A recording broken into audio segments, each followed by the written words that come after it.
I set off early this morning in the hopes that I would be able to get around and make this video, because I wanted to record a Woolgathering video for weeks and it just hasn't happened. Oftentimes I'm getting to work and my manager will show up, and it's always been a case of I used to get here a lot earlier because I used to, well, frankly, there wasn't the traffic that there is now. They've decided that they're going to be building a new industrial estate in my town, which is all well and good, but it's actually one of those cases where we're not really too happy about it, because they acted as though this new industrial estate was going to bring a lot of new retail opportunities, a lot more jobs for the people in town. But what's actually happened is a lot of the businesses we already have are moving to this new site, which means we're just going to have further empty shops in the main town centre, in the main thoroughfare of the town. Then you come towards my work and they are destroying the greenbelt land in order to make a relief road to Manchester, and it has been going on for years, but this current set of roadworks has been going on since September, and they have until June to complete whatever they're doing. But whatever they're doing, it seems like they're making a big pig's ear of the job, and every single day now I keep going over a pothole, which I keep trying to avoid, but either the pothole's moving or I'm just know this path to work now. I don't know.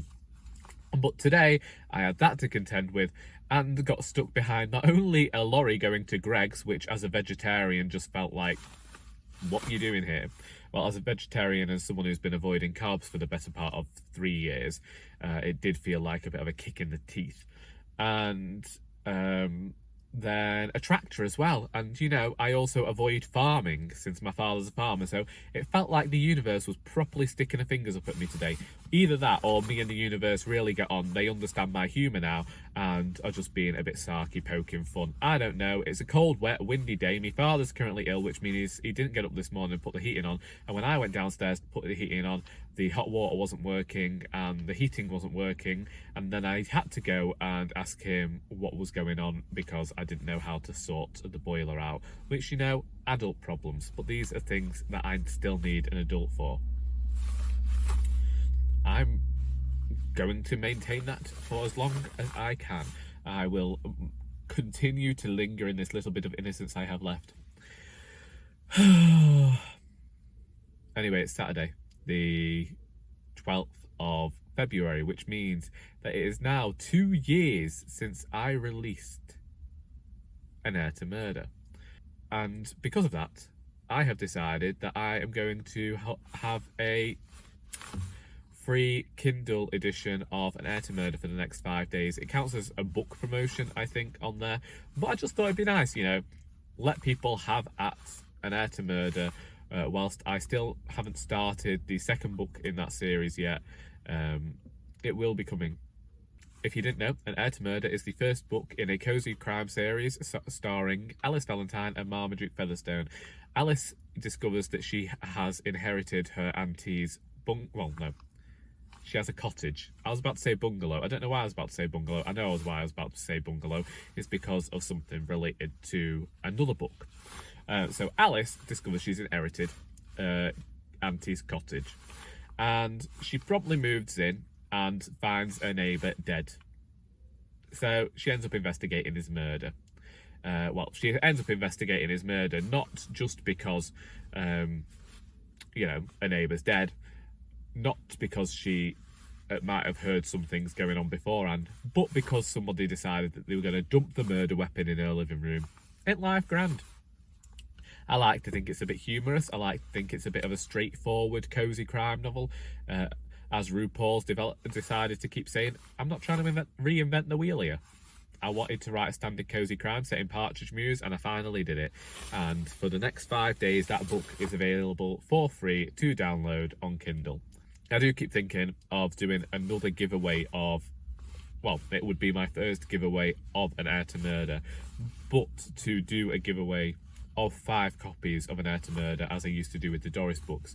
I just don't know how I would work that now, because Goodreads now charges to hold giveaways, and I can't afford that.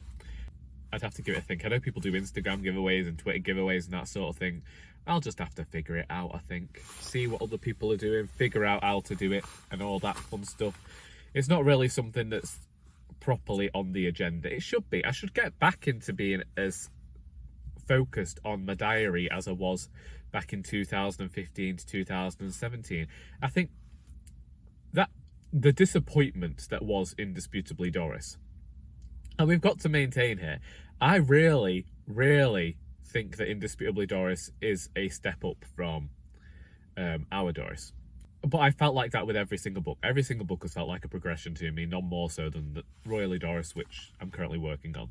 When Indisputably Doris didn't do as well as Our Doris, and I know I've said this a lot before, it was incredibly disheartening. I think the worst part of it was that I'd brought the book out in September because of everything I had going on at work that year. I wouldn't have been able to start touring the book around in June.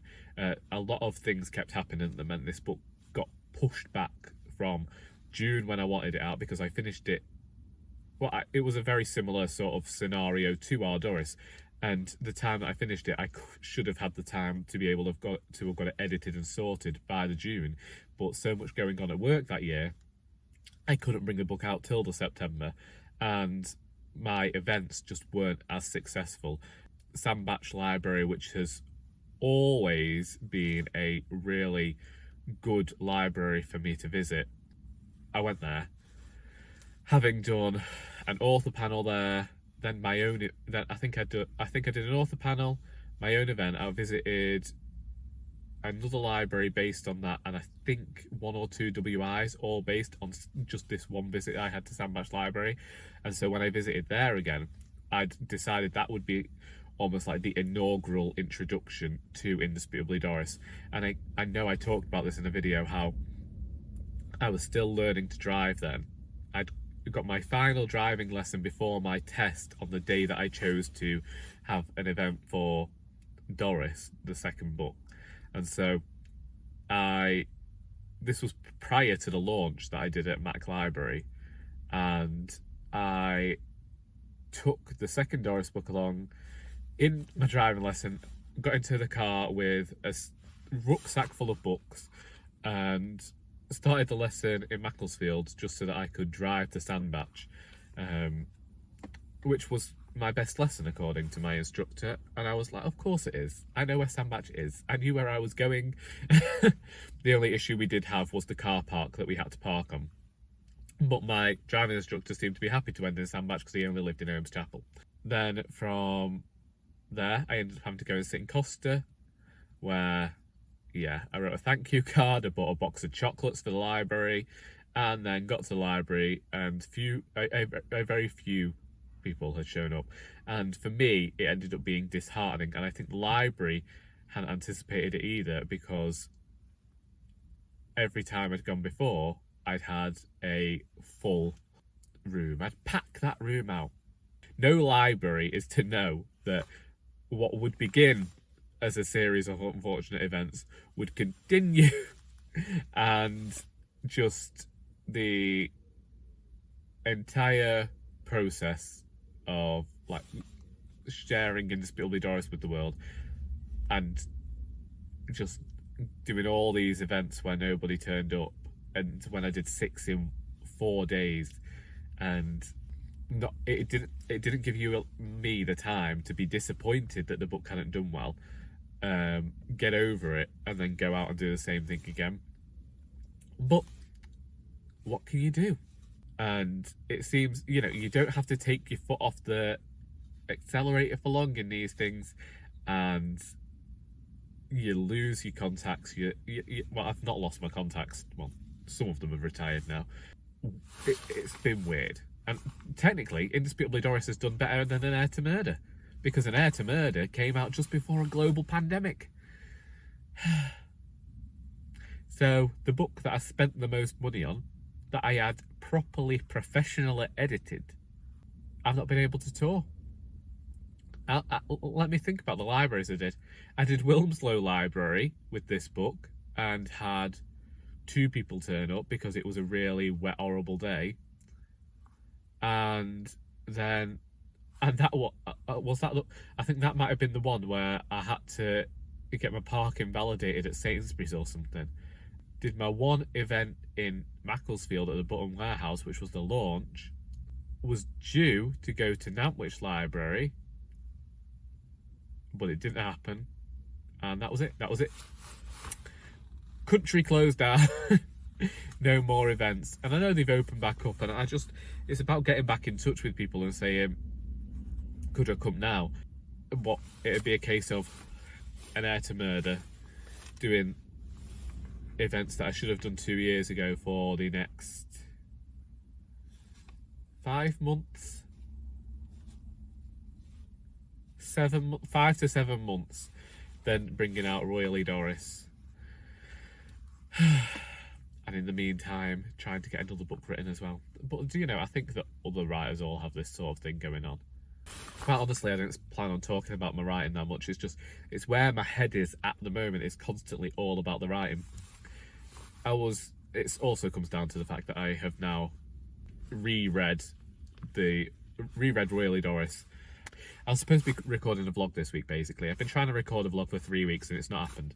So I've got a clip where I talk about how it's been to read Royally Doris, having written it now, and noticing these mistakes I've made, especially a spoiler that's on page 89 that I need to remove. How can it be a spoiler? It's because it spoils what's going to happen at the end of part 1 of Royally Doris, so I'm going to have to move that. When I did the big structural change to the first part of Our Doris, I missed removing this certain section that spoils what is now the end of Royally Doris, but was originally, no, not the end of Royally Doris, the end of part 1 of Royally Doris, because the new end of part 1 of Royally Doris was originally the end of one of 3 parts that made up the first part of Royally Doris. Originally, I wrote this as 9 separate chapters, but the more I wrote them, and the longer they got, I decided that I would remove the separate chapters, and so the first part is now technically you could see where the 2 parts were, because whenever a new section starts, Our Doris, that was originally where that chapter started, but for the most part, it is now just part 1, part 2, and part 3, separated as I separated Doris Ahoy. Anyway, my manager will be here soon, which will be fun, because I don't want to have to finish this tomorrow. I have continued to watch One Foot in the Grave on BBC iPlayer. I have 1 series left, as well as 3 specials. So the 3 specials are coming first, and I don't know if they're all Christmas ones, but they're there.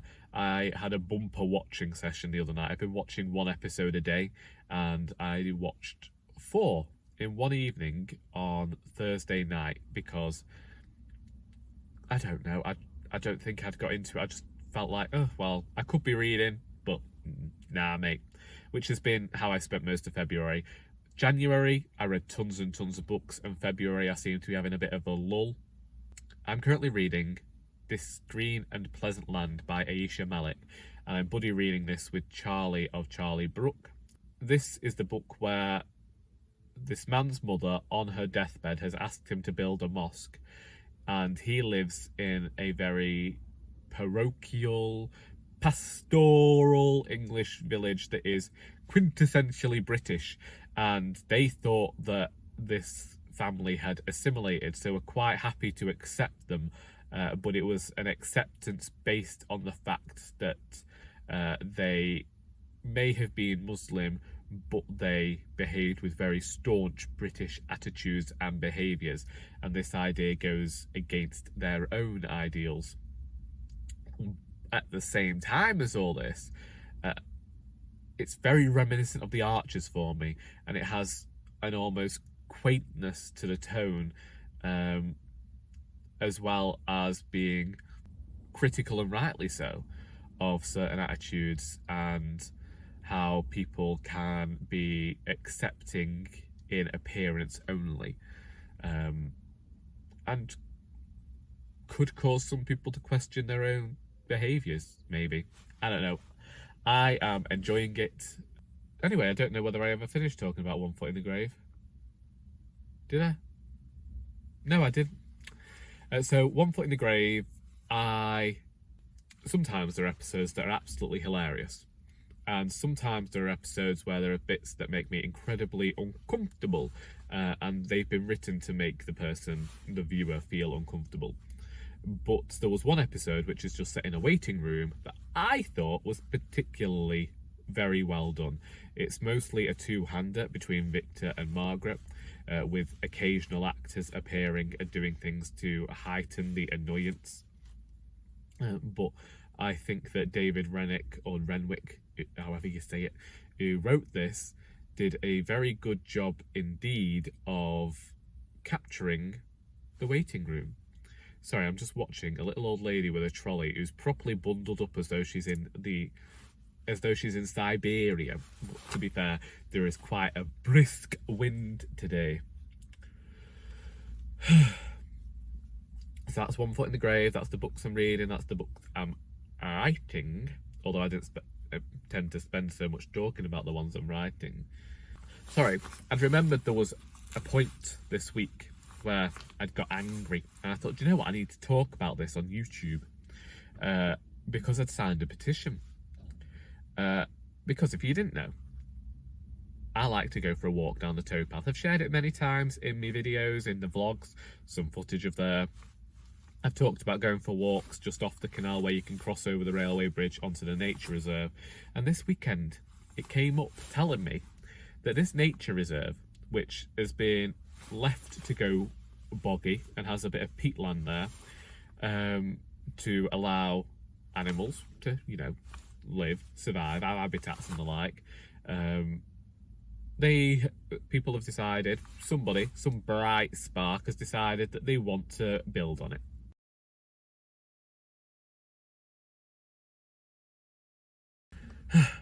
It's now the end of the day. It's been a weird one, but then I say that about most days nowadays, which means it's 5 o'clock, and when I'd ordinarily be heading off home, I'm now just going to try and finish this video. So we did the announcement. So we're talking about this Danes Moss Nature Reserve where people have decided they're trying to develop, and this was one of those where I just thought, do you know what? I'm all for development. I'm all for, if you need affordable housing's there, but I think if you're gonna, I just disagree with building on the, I don't know that we're going to be able to brighten this, no. I disagree with building on this patch of land, the nice peaty bog land that is supposed to be there to allow the animals to live in their natural habitats, how they're supposed to be able to live. And I'm just a bit shocked that anyone would think it okay to attempt getting these plans put through, and I'm just hoping that they don't. But as has been remarkable to notice by anybody in any sort of area, you line the right palms and it seems you're able to get whatever you want, which has happened with various plans and approvals that have happened recently. And they just say, because they are having these plans approved, they've offered to put such and such tens of thousands of pounds into schooling in the area, tens of thousands of pounds into the doctor's surgeries in the area, and tens of thousands of pounds into whatever. It's like, yeah, that's called a bribe, mate. You can call it whatever you like. You can call it putting this money into this sector. It's exactly what it sounds like, and that really disappoints me and narks me with the world. But oftentimes I find that the older I get, the more frustrated and irked I do get with the world. I feel like you can hear the music from the pub behind me. Anyway, that I think was the only point that I want to make, because I do want to get off home now, where I will probably be listening to Death by Rock and Roll again by the Pretty Reckless, the soundtrack of my year so far. I have been listening to it going back and forth home most days, and you know, still not got the Carla Lagrange CD, but even then I don't know whether that'd be a work CD or not, a car CD. I tend to save that music for writing by, or different moods and different situations call for different music. And yeah, I haven't really listened to anything different than the Pretty Reckless since the start of the year, which I was questioning it at work last week, actually. I was wondering whether it's because the album does deal very heavily with the theme of death and grief and sadness, and these are themes and ideas that I have been preoccupied by for decades. So is that why I find myself drawn to this album? I don't know. But either way, that's me for today. Don't really have much to add other than what you're reading, what you're writing, what you're watching, what you're listening to. Please do take advantage of the free Kindle deal of An Heir to Murder before it runs out on the 17th of February. I hope that you got something out of this video, even if it was sheer boredom. And until next time, that is all.